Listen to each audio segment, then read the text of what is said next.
전북 지역 병원들이 현장을 떠난 전공의들의 사직 처리를 보류하기로 했습니다. 병원들은 전공의들의 실제 사직 의사를 확인하기 어려워 사직 처리를 미루고 있다고 밝혔습니다. 전북 지역의 경증 환자 응급실 이용률이 35.3%까지 급증했습니다. 전북특별자치도 소방본부는 비상진료체계 운영에 차질이 우려된다며 이용 자제를 호소했습니다. 전북특별자치도 교육청은 내년부터 도내 14개 고등학교에 대해 학과 개편과 정원을 조정합니다. 개교한 이후 남학교로 운영됐던 정읍의 호남고는 남녀공학학교로 전환됩니다. 한빛원전 1, 2호기 수명 연장을 위한 공청회가 주민과 시민단체의 반발로 무산됐습니다. 고창군민과 시민단체 관계자들은 좌장 교체 등을 요구하며 퇴장했습니다.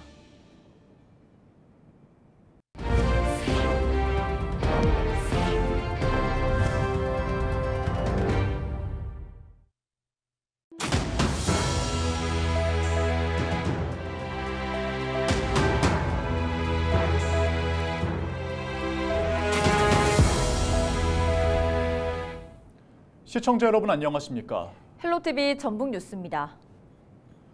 전북 지역 병원들이 현장을 떠난 전공의들의 사직 처리를 보류하기로 했습니다.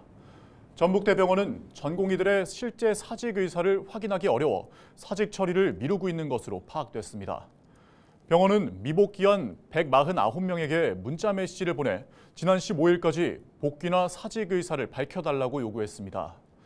하지만 대부분 명확한 답을 하지 않은 상황이라고 관계자들은 밝혔습니다. 전북대병원의 경우 레지던트와 인턴 등 약 156명 가운데 현재 7명이 현장에서 근무하고 있습니다. 원광대병원과 예수병원도 전공의 대부분이 병원에 돌아오지 않고 있으나 사직서를 처리하지 않거나 처리 여부를 유보하기로 했습니다. 전북특별자치도 교육청은 내년부터 도내 14개 고등학교에 대해 학과 개편과 정원을 조정합니다. 전북교육청은 1951년 개교한 이후 남학교로 운영됐던 정읍의 호남고를 남녀공학학교로 전환한다고 밝혔습니다. 전주상업정보고는 취업 수요가 많은 사무행정과와 공공행정과를 신설하는 등 7곳의 학과를 개편합니다. 또 함열여자고와 백화고가 각각 한 학급씩 증설하는 등 7곳은 정원을 증원 또는 감축합니다. 본격적인 여름 휴가철이 다가왔습니다. 직접 자동차를 운전해서 휴가 가시는 분들도 많을 텐데요. 네, 휴가철에는 교통량이 늘어나는 만큼 사고에 대비한 안전운행이 필수입니다. 운전 유의사항부터 사고 대처법, 전소연 기자가 알려드립니다. 지난 3일 서울 양양 고속도로의 인제 양양터널 안, 갑자기 한 버스가 고장난 듯 깜빡이를 켜고 멈추어 섭니다. 차선이 하나 막히자 곧이어 오는 차들이 차선 변경을 시도합니다. 뒤따르던 차량이 미처 속도를 줄이지 못하고 앞차를 들이받습니다. 터널 안 돌발 상황에 재빨리 대처하지 못한 겁니다. 본격적인 휴가철이 시작되면서 교통사고 위험성이 커지고 있습니다. 대표적인 피서지 강원 지역의 지난해 사고 통계를 살펴보면 휴가철인 7월에서 8월의 월 평균 사고 건수는 연중 월 평균 사고 건수보다 19% 많습니다. 제주에서도 휴가철에는 월 평균 사고 건수보다 8.5% 많은 사고가 발생했습니다. 여름에는 휴가지를 중심으로 교통량이 많은 데다 장거리 운행이 늘어나면서 사고 위험이 커집니다. 여름 휴가철 장거리 운행 시 피로와 졸음으로 인한 부주의, 호우로 인한 빗길 운행으로 교통사고의 위험성이 높아집니다. 운전 중에는 충분한 휴식을 통해 사고를 예방하시기 바랍니다. 목적지까지 오랜 시간이 걸릴 때는 2시간마다 가까운 쉼터나 휴게소에서 휴식을 취해야 합니다. 또 졸음운전을 막기 위해서는 차량 내 이산화탄소 농도를 낮추기 위해 자주 환기를 시켜주는 것도 중요합니다. 만일 고속도로에서 사고가 발생했을 경우에는 추가 사고 예방을 위한 신속한 대처가 필요합니다. 반드시 비상등을 켜고 갓길로 차를 이동시킨 후 유고 상황을 알리기 위하여 트렁크를 개방해야 합니다. 그 후 가드레일 등 도로 밖으로 대피를 한 후 스마트폰으로 도로공사 콜센터 1588-2504나 112 혹은 119에 신고를 하셔야 합니다. 또 전문가들은 전방에 사고가 발생했을 경우 2차 사고가 발생하지 않도록 비상등을 켜고 천천히 운전해야 한다고 당부했습니다. 헬로티비 뉴스 전소연입니다. 전북 지역 안전 사건 사고 소식 들어보는 시간입니다. 최근 경증 환자 응급실 이용률이 35.3%까지 급증했는데요. 비상 진료 체계 운영에 차질이 우려되고 있습니다. 전북특별자치도 소방본부 119 안전브리핑 김윤아 홍보 담당이 전합니다. 안녕하세요. 119 안전브리핑의 전북특별자치도 소방본부 김윤아입니다. 먼저 최근 발생한 우리도 사건 사고 소식을 전해드립니다. 6월 22일 오후 3시 30분경 전주시 덕진구 사무실 건물에서 컴퓨터 기판 정비 불량으로 화재가 발생했습니다. 현장 도착 시 사무실 건물 2층 외부로 연기와 불꽃이 분출된 상황으로 부동산 4,200만 원, 동산 800만 원의 재산 피해를 냈습니다. 6월 12일 오전 8시 30분경 부안군 남남서쪽 4km 지점에서 규모 4.8의 지진이 일어났습니다. 그 시각 119 상황실에 들어온 유감 신고는 84건으로 소방본부 및 6개 소방서는 즉시 비상근무 1단계에 돌입, 순찰활동과 피해시설물 안전점검을 실시했습니다. 자신의 안전 확보를 위해 지진 발생 시 행동요령을 꼭 숙지하시기 바랍니다. 소방본부가 승강기 안전공단과 금호익스프레스 공동주관으로 승강기 사고 대응 합동훈련을 실시했습니다. 여름철 대정전 등 승강기 사고에 적극적으로 대응하기 위해 진행된 이번 훈련은 도내 8개 소방서 직원들이 참석해 승강기 멈춤 사고를 가정한 훈련을 진행했습니다. 주요 훈련 내용은 승강기 내 비상통화장치를 이용한 119 신고, 승강기 사고 발생 시 응급복구 요령 등 실습을 중심으로 진행되었습니다. 소방본부는 지난달 21일 119 소방동요 경연대회를 개최했습니다. 도내 15개 소방서에서 선발된 유치부 8개 팀, 초등부 7개 팀, 총 297명의 합창 단원들이 직접 무대에 올라 열띤 경연을 펼쳤습니다. 올해로 22번째를 맞는 119 소방 동요대회는 동요 가사 속에 담겨있는 안전에 대한 메시지를 노래하면서 안전문화 의식을 키우는 데 의의를 두고 있습니다. 경연 결과 유치부는 군산소방서 이른아침 유치원이, 초등부는 부안소방서 부안동초등학교가 최우수상의 영광을 차지했습니다.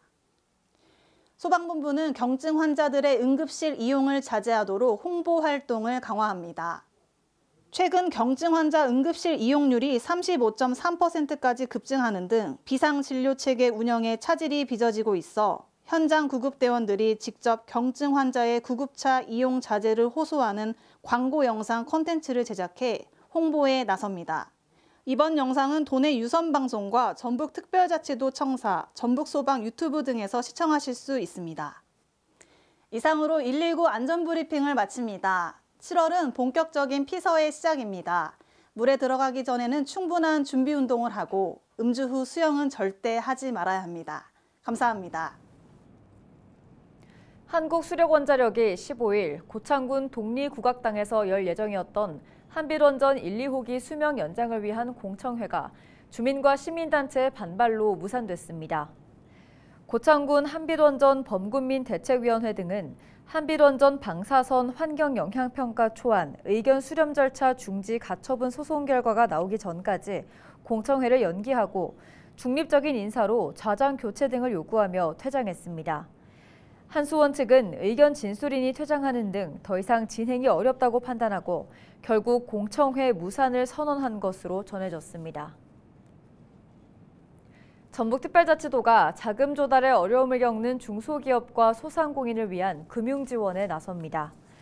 전북자치도는 15일 도청에서 한국은행 전북본부와 전북신용보증재단을 비롯해 농협은행 등 7개 금융기관 대표가 참석한 가운데 희망전북과 함께 도약 특례보증 업무 협약을 체결했습니다.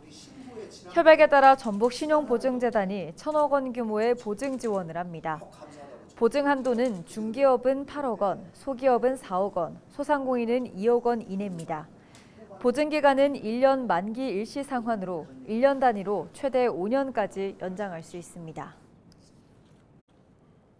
김관영 전북특별자치도지사가 취임 이후 처음으로 전국 광역지자체장 직무수행 긍정평가에서 1위를 차지했습니다.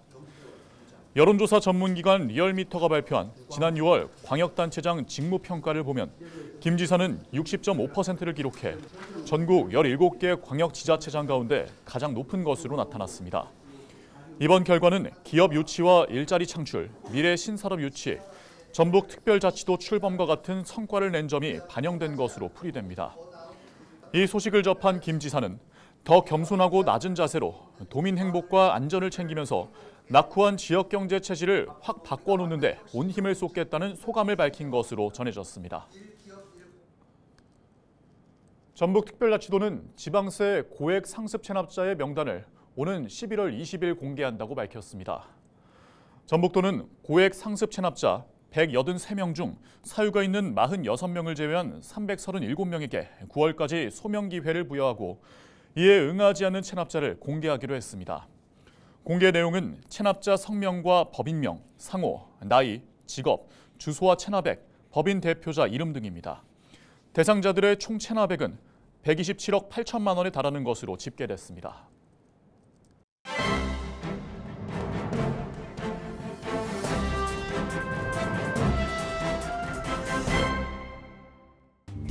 신문브리핑 전북일보 기사입니다. 4,400억 원 규모의 새만금 해상풍력발전 사업이 사실상 무산됐다는 소식인데요.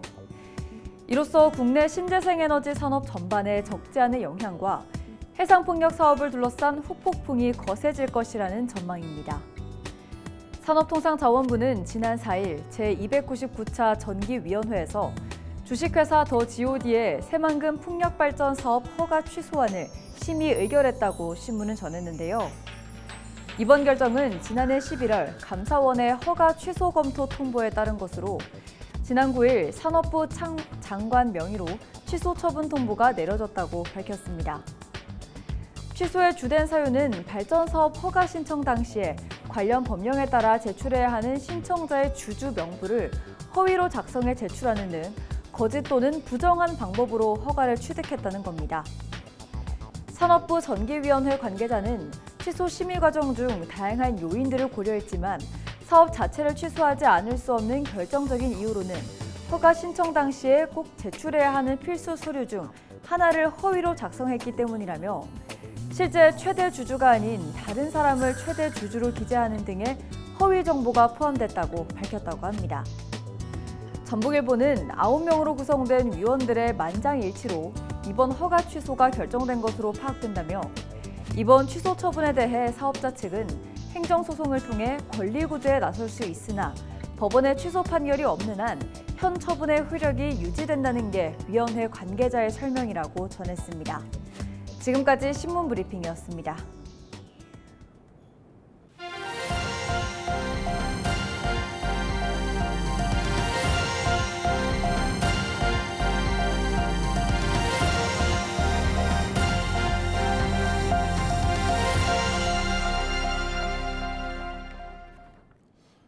김제 지역 관광을 위해 기차를 이용하면 철도 운임을 최대 반값까지 할인받게 될 전망입니다.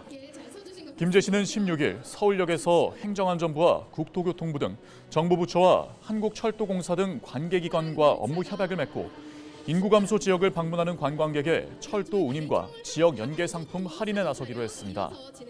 이에 따라 실제 기차를 이용해 김제 금산사나 벽골제, 아리랑 문학마을 등을 방문하면 정상 운임의 최대 50%를 할인받게 됩니다. 정성주 김제시장의 인터뷰 직접 들어보시죠. 정부의 여러 부처와 공공기관 그리고 지자체가 협력하여 추진하는 오늘 협약식을 통해서 생활인구 증가를 또 통해서 지역 사회와 지역 경제에 큰 활력을 불어넣을 것으로 기대됩니다. 이번 업무 협약에 참여한 전국 지방자치단체는 모두 23곳으로 코레일은 관련 관광 상품을 다음 달부터 판매할 예정입니다. 남원시가 인공지능과 사물 인터넷을 기반으로 어르신 건강관리 서비스를 진행합니다. 남원시 보건소는 65살 이상 노인 600여 명을 대상으로 맞춤형 건강 정보를 제공한다고 밝혔습니다. 시 보건소는 스마트폰과 건강 측정기기를 연동해 어르신들의 활동량과 혈압, 혈당 등을 실시간으로 확인해 관리할 예정입니다. 이상으로 뉴스를 마칩니다. 저희는 언제나 지역민 여러분과 함께합니다. 시청해주신 여러분 고맙습니다.